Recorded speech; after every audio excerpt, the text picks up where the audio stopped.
हे एभ्रिवान, स्वागत छ तपाईँहरूलाई फेरि पनि मेरो नयाँ मिनी ब्लगमा। आई होप हजुरहरू सन्चै हुनुहुन्छ होला। म पनि एकदम सन्चै नै छु भनौँ। अब भन्नको लागि त केही पनि छैन, सबै भनिसकेकै कुरा हो। आज चाहिँ भिडियो अलि लामो भएको छ, त्यसैले अब के भन्छु त्यो मलाई नै थाहा छैन। भिडियो बनाउन लागेको पनि 75 डे भइसकेको रहेछ। हेरौँ कतिसम्म जान्छ यो भिडियो, कतिसम्म चल्छ, कतिसम्म मैले भिडियो हाल्न सक्छु। उस्तै नि मेरो मोबाइल धेरै प्रब्लम गरिरहेको छ आजभोलि। धेरैले देखिरहेको हुन्छ मिनी ब्लग बनाउनेहरू, कोही त एन्ड्रोइडबाट नि कति राम्रो भिडियोहरू बनाइरहेको हुन्छन्। तर मसँग त आइफोन हुँदा नि म राम्रो क्वालिटी दिन सकेको छैन, राम्रो भोइस दिन सकेको छैन। तर म बोल्दाखेरि यति हडबडाउँछु नि, कोही त भोइस नै त्यो नबुझ्ने हुन्छ क्या। तपाईँहरूले गेस गर्नुभयो होला।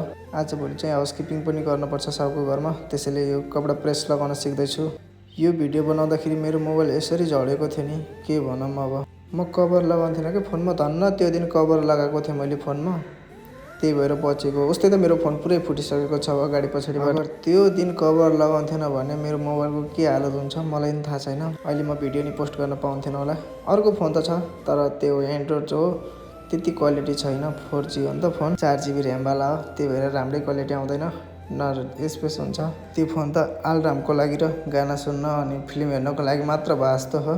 4G को कामै छैन। 5G को जमानामा नेट चल्दैन, त्यही भएर नि आइफोनमै सिम हालेर चलाउँछु। मुख्य कारण चाहिँ मैले मोबाइल किन्नको त्यसमा सिम हालेर हटस्पट लिएर यो फोन चलाउन सोचिरहेको थिएँ। तर 4G मोबाइल हुनको कारणले त्यस्तो सम्भव नै भएन क्या।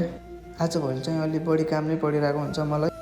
6 बजी काममा गयो भने 9 बजीसम्म त मैले बस्ने टाइम नै पाउँदैन।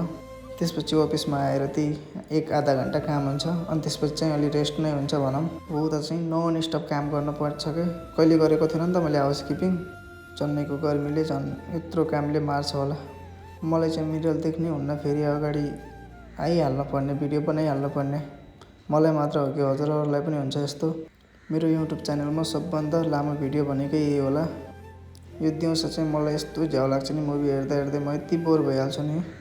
अब मुखमा के चपाएको होला भन्नु होला। म अहिले चाहिँ मिठाई खाएर आएको थिएँ, अनि साँझखेरि नि हल्का भाँडा मस्काउनु पर्ने हुन्छ। अनि त्यो भाँडासाँडा धोएर म आइसकेँ तल ड्युटीमा। 10 बजेसम्म यस्तो निन्द्रा लाग्छ नि मलाई, त्यही माथि यो सुनसान बाटोमा एक्लै जाँदा त यस्तो डर लाग्छ। Anyway, thanks for watching guys. माया छ सबैलाई।